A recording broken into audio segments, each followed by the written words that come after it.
Welcome to the deep dive. You've shared your sources, and well, we're here to pull out the key knowledge, get you up to speed fast. That's the plan. Today, we're focusing on the team building side of Warren Buffett, based on the material you sent over. Yeah, everyone knows him as the investor, right? Yeah. But this team aspect, how he built Berkshire, it's fascinating. Exactly.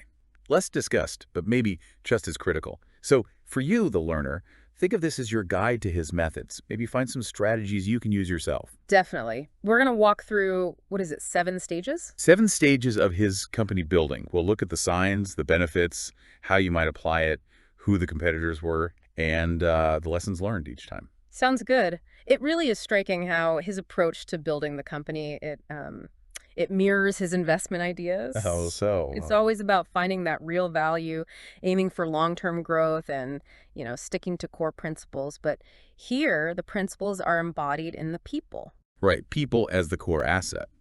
Okay, so let's start at the beginning. The partnership years. Before Berkshire Hathaway even came into the picture. Yeah, these were the foundational steps. He was essentially putting together many investment teams back then. Okay, so what are the signs? 3 things stand out from the sources. First, he looked for partners ready to invest with him, put their own cash in. Which signals trust, right? People putting their own money down based on his ideas, pooling capital to go after bigger things. That makes sense. Second, he learned from people like Benjamin Graham. He actively sought them out. Yeah, it wasn't just reading a book. He built relationships. Graham was a mentor, a guide, maybe even a potential collaborator down the line. And third, Starting his firm back home in Omaha, it suggests he liked that close-knit feel, building on local trust. okay, so those are the signs. Yeah. What were the payoffs, the benefits of doing things that way early on? Well, first off, more capital, access to bigger investment opportunities much earlier than he could have managed alone. That's a big advantage. Then there's the knowledge from Graham. That wasn't just theory. It was a solid framework for how he'd operate. And the local thing. Stronger relationships, probably. Deeper trust within that initial circle. So for you, the learner, listening in, Yeah. what are the practical takeaways here? Okay, 3 things. 1, go find mentors early, actively, like Buffett pursued Graham. Show you're eager. Don't just wait for wisdom to arrive. Exactly. 2, partner with people who are truly aligned and willing to commit resources. Real skin in the game. Actions speak louder. Right. And 3, build that trusting environment from day one. Those early team bonds are really powerful. Makes sense. Who was he up against back then? Who were the competitors? Well, you had the big Wall Street firms doing things differently, more speculative often. Okay. Other investment partnerships chasing the same investor money. And I suppose any existing business was competition for those investment dollars. Right, competition for capital. Yeah. And the lessons Buffett himself took away from that early phase. The sources really stress learning from the experienced folks, like Graham. Also, regretting selling too early sometimes. That lesson about patience, it keeps coming up with Buffett. It's a classic Buffett theme. But just the basics. Smart investing isn't enough. You need persistence. You need plain old hard work. Okay, let's jump forward. Buffett takes control of Berkshire Hathaway, a textile mill at the time, very different from the giant it is now. This was a major shift. A huge shift. Yeah, taking over Berkshire and then changing its whole direction, that was a different kind of team building, more about transformation. So what were the signs of his approach then? Well, one thing was applying his investment thinking to the business itself, seeing Berkshire even struggling as a kind of portfolio. Assets to be redeployed. Right. Then obviously making those fundamental changes, like moving away from textiles eventually, that takes vision, getting people on board. And the people already there. He started integrating existing management from businesses he acquired. Suggests he initially tried to work with the talent he found. It wasn't just about the numbers, it was seeing potential in the parts, even the struggling ones. So the benefits of this strategy. Successfully pivoting, I guess. Absolutely. Getting out of a dying industry was key. It created the platform for everything that came later, all the diverse acquisitions. And probably during those tough early years, that unique Berkshire culture started to form. So for an entrepreneur listening now, leading their own company, what's the application? Be ready for bold changes if things aren't working, big strategic shifts. Don't be afraid to pivot. Right. And look at your existing team. Who fits the new vision? Who has the skills you need now? Assess the fit. And start embedding those core values early. Shape the culture deliberately. Who were the competitors during that transition phase? Well, initially, other textile mills, right? fighting for scraps. But as he pivoted, the competitors became businesses in the industries he started targeting. And also traditional holding companies with different management styles, often more hands-on. And the lessons learned during that Berkshire transformation. The sources hint that maybe even mistakes, like maybe buying Berkshire partly out of frustration, can shape your philosophy long-term. Turning lemons into lemonade. Sort of. It definitely reinforced judging the real value of anything you acquire. A stock, a whole company, doesn't matter. Value assessment is key. And discipline. Sticking to your guns when things are tough or people criticize your strategy. Okay, so Berkshire starts growing, acquiring more companies. And this famous decentralized model emerges. Tell us about that. Yeah, this is really core to understanding Berkshire. Instead of a big central command, Buffett built the team by trusting the leaders of the companies he bought. Giving them autonomy. So what are the signs of this in action? Number one, he consistently bought companies that already had good, trustworthy managers. He wasn't looking to install his own people everywhere. He bought the management too, in a way. Exactly. Then he gave those managers a lot of freedom, let them run their businesses with very little interference from Omaha. Hands-off approach. Relatively, yes. Yeah. And the foundation for all of this, manager integrity, that was absolutely non-negotiable for him. Think of it like managing star athletes. You trust their talent. You don't tell LeBron how to shoot. Right. Yeah. You give him the space to do what he does best. What were the advantages of this decentralized way of doing things? Well, it let Berkshire manage this huge, diverse group of businesses with a tiny corporate staff. Very efficient. Lean headquarters. Very lean. It also empowered those subsidiary managers. They felt ownership, accountability. Like running their own show still. Pretty much. And it avoided creating a slow, complex central bureaucracy. So if you're an entrepreneur growing through acquisition, what's the lesson here? Due diligence isn't just financials. Look hard at the leadership of the company you're buying. Are they strong? Are they ethical? Prioritize finding good leaders. Absolutely. And then trust them. Give them room to operate. And make integrity a hurdle everyone has to clear in hiring, in partnerships, everywhere. Who competes with that model? What's the alternative? Other big conglomerates, often very centralized. Decisions flow from the top down. More traditional. Yeah.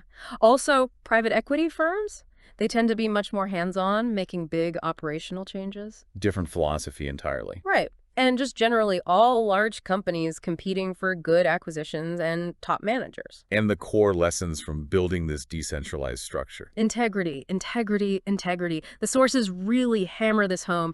It's crucial for sustainable success. Yeah, fake it. Nope.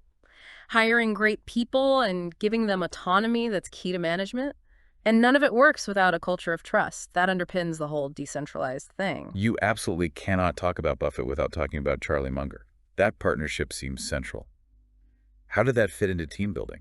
Oh, Munger is fundamental. Their partnership is arguably the bedrock of Berkshire's success.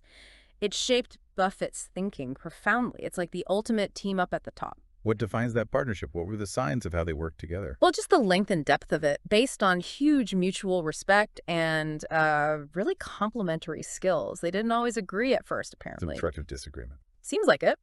They valued challenging each other. Then how they made big decisions together. Lots of talk, debate, refining ideas collaboratively. A real intellectual partnership. Totally. And finally, that shared commitment to core principles. Value investing, not chasing fads, staying disciplined. The benefits of having Munger. Immense. Munger's thinking broadened Buffett's own approach, pushed him. He was that critical sounding board, someone to challenge assumptions. Kept him honest, maybe? In an intellectual sense, yes, prevented blind spots. And their partnership just showed the power of having the right people around you, especially at the very top. So, for the listener, for you, the learner, who might not find their Munger tomorrow, what's the practical takeaway? Look, finding that exact dynamic is rare. But the principle: seek out partners or key advisors who complement your skills and, crucially, share your ethics. Complementary strengths, shared values. Yes, and encourage real debate in your leadership team. Avoid that echo chamber effect. Value different perspectives, they make your strategy stronger. Who are the competitors here? Companies lacking that strong internal partnership. Well, you could say firms without that kind of robust internal challenge might be more prone to bias in their decisions, less rigorous. Groupthink, Potentially. Businesses with unclear or divided leadership philosophies struggle with consistency, and companies with poor internal collaboration just miss out on collective brainpower. And the big lessons from the Buffett-Munger team-up. Just how powerful a truly strong, trusted partner can be for long-term success, phenomenal. Right. Learning from mistakes together, refining their approach over decades, that shows humility, constant learning, and sticking to your principles even when unpopular. That takes conviction, and it pays off. Let's shift to communication. Buffett's style is famous, direct, honest, simple language. How did that help build his team of shareholders and the public? He really sees shareholders as partners, not just, abstract owners. His communication is how he builds and maintains that partnership, that trust on a massive scale. What signals that team-building mindset in his communication? Well, the sources highlight the honesty. He's candid, transparent, he admits mistakes openly. That builds huge credibility. Doesn't try to hide the bad news. No. And he uses simple language, explains complex finance stuff so almost anyone can get it. Makes it accessible. Very. And the annual meeting, it's famous. It feels less like a corporate formality and more like a community gathering because of his direct engagement. So the benefits of talking like that. Incredible trust and loyalty from shareholders, from the public. People feel like they're really part of it, respected. A sense of ownership. Exactly. And it sets a really high bar for how companies should communicate. Honesty, clarity, it works. Okay, practical advice for entrepreneurs trying to connect with their stakeholders. Prioritize clear, simple, honest talk. Always. With your team, investors, customers, everyone. Be straight. Be straight. Be transparent about wins and losses. That's how you build real trust. And treat your stakeholders like actual partners in the journey. Who are the competitors on this front? The ones who don't communicate well. Companies with confusing, jargon-filled, or worse, misleading communications. That just breeds suspicion. Kills trust. Instantly. Businesses focused only on the short term, not building relationships. And leaders who never admit they messed up, they lose credibility fast. And the fundamental lessons from Buffett's communication playbook. Communication isn't fluff. It's vital for success, period. Integrity isn't just not lying. It's being honest, especially about mistakes, and simplifying complexity. That builds understanding and confidence in your leadership.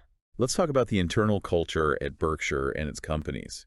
Integrity seems absolutely central. Oh, completely. Buffett gets that a strong internal culture built on integrity is essential for the long haul. Especially with that decentralized model, you have to trust people. What are the signs he emphasizes integrity internally? How does he build that? Well, there's his famous hiring rule, intelligence, energy, and integrity. But he says without integrity, the first two will kill you. So integrity is the gatekeeper. It's the absolute must-have. That naturally leads to a culture of trust. And he encourages open communication, collaboration between employees too. The benefits of building that kind of high-integrity culture. It creates a safer space for people to innovate, to take smart risks, because the ethical lines are clear. Psychological safety. You could call it that. It boosts morale, creates a sense of belonging for people who share those values, and it ensures decisions align with ethical standards. For entrepreneurs building their teams now, what's the key takeaway on culture? Make integrity your #1 non-negotiable hiring criterion. Full stop. Don't compromise on it. Never? Actively build a positive, value-driven culture. Don't just let it happen. And encourage open dialogue. Let employees contribute. Who are the competitors when it comes to internal culture?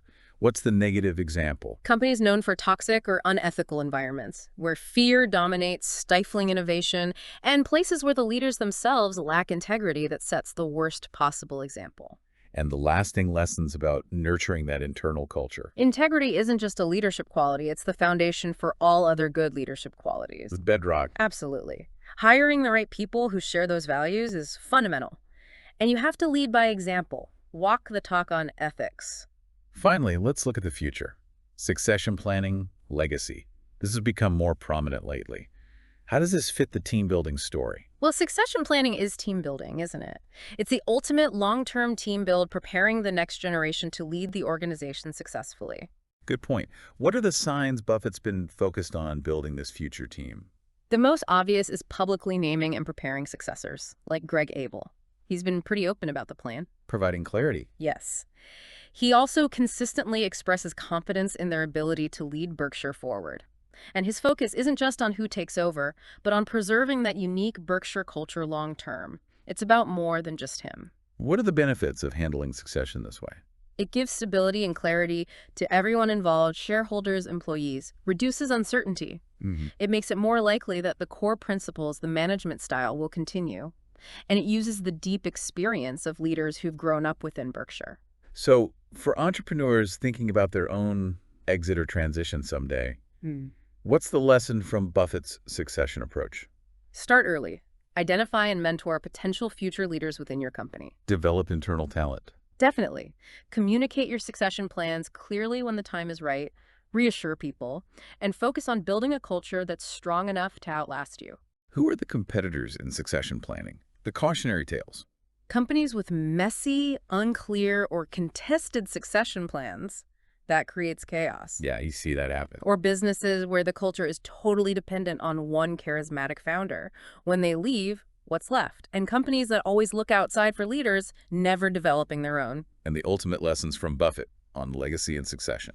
Developing and trusting internal successors is vital for long-term organizational health. That's huge. Build from within. Right. Legacy is more than just the balance sheet. It's the enduring culture and principles.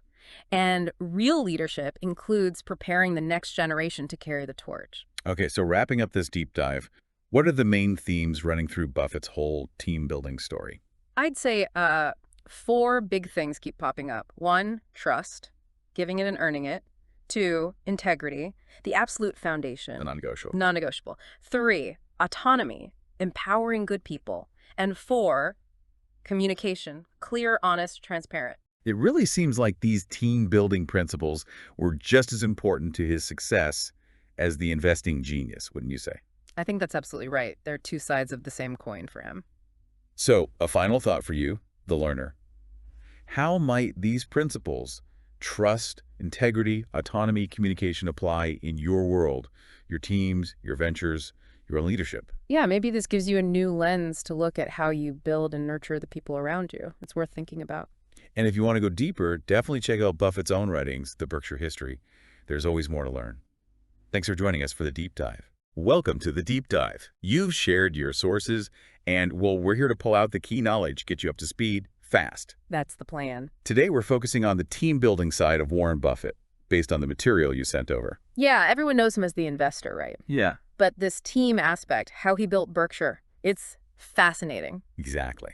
Less discussed, but maybe just as critical. So for you, the learner, think of this as your guide to his methods. Maybe find some strategies you can use yourself. Definitely. We're going to walk through, 7 stages? 7 stages of his company building. We'll look at the signs, the benefits, how you might apply it, who the competitors were, and the lessons learned each time. Sounds good. It really is striking how his approach to building the company, it mirrors his investment ideas. Oh, so? It's always about finding that real value, aiming for long-term growth, and, sticking to core principles. But here, the principles are embodied in the people. Right, people as the core asset.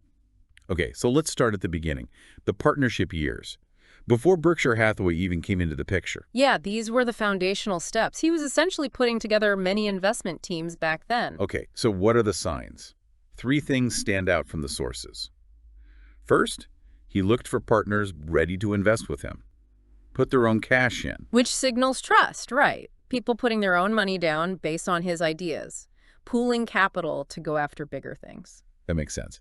Second, he learned from people like Benjamin Graham. He actively sought them out. Yeah, it wasn't just reading a book. He built relationships. Graham was a mentor, a guide, maybe even a potential collaborator down the line. And third, Starting his firm back home in Omaha, it suggests he liked that close-knit feel, building on local trust. okay, so those are the signs. Yeah. What were the payoffs, the benefits of doing things that way early on? Well, first off, more capital, access to bigger investment opportunities much earlier than he could have managed alone. That's a big advantage. Then there's the knowledge from Graham. That wasn't just theory. It was a solid framework for how he'd operate. And the local thing. Stronger relationships, probably. Deeper trust within that initial circle. So for you, the learner, listening in, Yeah. what are the practical takeaways here? Okay, 3 things. 1, go find mentors early.